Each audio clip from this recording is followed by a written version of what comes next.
Hello दोस्तों, कैसे हो? आपको क्या लगता है मार्केट में काम करना? आप क्या समझते हो मार्केट में काम करने को? बहुत बड़ा रॉकेट साइंस है मार्केट में काम करना। बहुत सारे डेटा एनालाइज करने पड़ेंगे, बहुत सारे देखने पड़ेंगे। कितना क्या कुछ करना पड़ेगा, बहुत कुछ करना पड़ेगा। दोस्तों, स्टॉक मार्केट में काम करना सिर्फ़ और सिर्फ यस एंड नो जैसी स्थिति वाला काम है। आपको अगर डीपली बताऊँ तो इसमें बहुत बड़े रॉकेट साइंस नहीं लगते हैं। इसमें सिर्फ होता है प्रिडिक्शन। प्रिडिक्शन क्या होता है? आपने माना ये होगा, किस बिहाफ में आपने ये माना, वो इम्पोर्टेंट है। आपको बहुत सारी चीज़ें सीखने की ज़रूरत नहीं है इसमें। आपको सिर्फ वो सीखने की ज़रूरत है जो मार्केट में ऑलरेडी वर्क कर रहा है।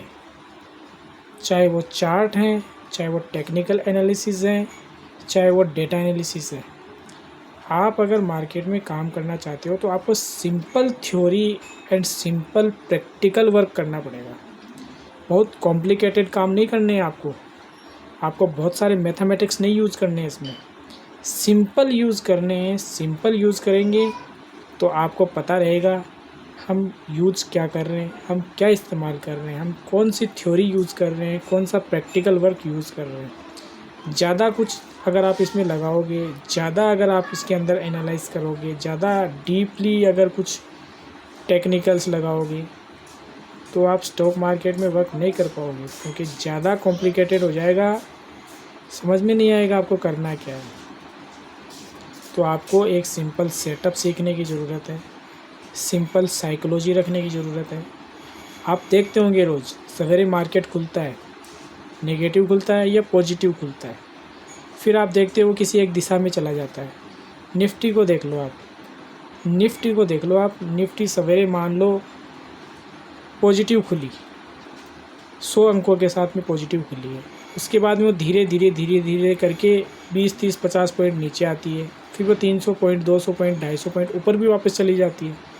तो वो एक डायरेक्शन में जाती है ना। हमको करना क्या होता है, सवेरे हम आए, हमने सारे अपने जो भी नॉर्मल रूटीन के चेक करने के पॉइंट्स हैं वो सारे पॉइंट्स चेक करें। उसके बाद में हमें पता लगा मार्केट किस दिशा में जाने वाला है, तो अपने को दिशा ही तो पता लगानी थी। हमने मान लिया कि मार्केट किस दिशा में जाएगा, हमने देख के पता लगाया, डेटा एनालाइज करके पता लगाया, चार्ट कैंडल रीड करके पता लगाया, पैटर्न्स देख के पता लगाया, अपना जो रेगुलर सेटअप है उसको देख के पता लगाया कि मार्केट बुलिश है या बीरिश है। अपने को पता लगा उसमें कि आज मार्केट बुलिश होने वाला है, तो बुलिश की ट्रेड प्लान करके उसके हिसाब से अपन ने ट्रेड को एग्जीक्यूट कर दिया। उसका सिंपल सा देखो एसएल लगा दिया अपन ने और अपने डायरेक्शन की तरफ उसको छोड़ दिया। अगर अपने लगाए हुए प्रेडिक्शन के हिसाब से अगर वो चली तो एक निश्चित टारगेट जो अपना है वहाँ तक वो चली गई। अपने ट्रेड को अपन ने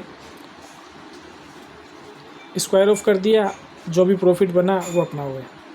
अगर वो अपने डायरेक्शन में नहीं जाती तो एक सिंपल सा एसएल जो था मार्केटों में दे दिया, उसके बाद में अपन बैठ जाते, फिर नेक्स्ट ट्रेड के लिए नेक्स्ट डे प्लान करते, या कोई अपॉर्चुनिटी दिन में और बनती तो उसके लिए प्लान करते। लेकिन अपने को एक डायरेक्शन ही तो पता लगाना था ना। अगर वो डायरेक्शन पता लगा के उसके हिसाब से अपन काम करते तो एक निश्चित टारगेट या एक निश्चित एसएल ही तो मिलता ना। और कौन सी रॉकेट साइंस लगानी इसमें। तो आपको सिंपल सेटअप पे काम करना है, सिंपल थ्योरी से काम करना है। मैं जो आपको बता रहा हूँ आप इस बात पे गौर करिए।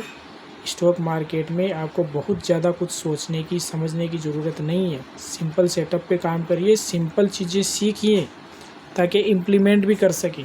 अगर आपने चार्ट पे 10 तरीके के इंडिकेटर लगा लिए, अभी कौन सा इंडिकेटर क्या सिग्नल दे रहा है, कौन सा इंडिकेटर क्या सिग्नल दे रहा है, तो वो इनका 10 इंडिकेटर का मैच कैसे करोगे आप, उन सबको कैसे मिलाओगे, नहीं कर पाओगे ना।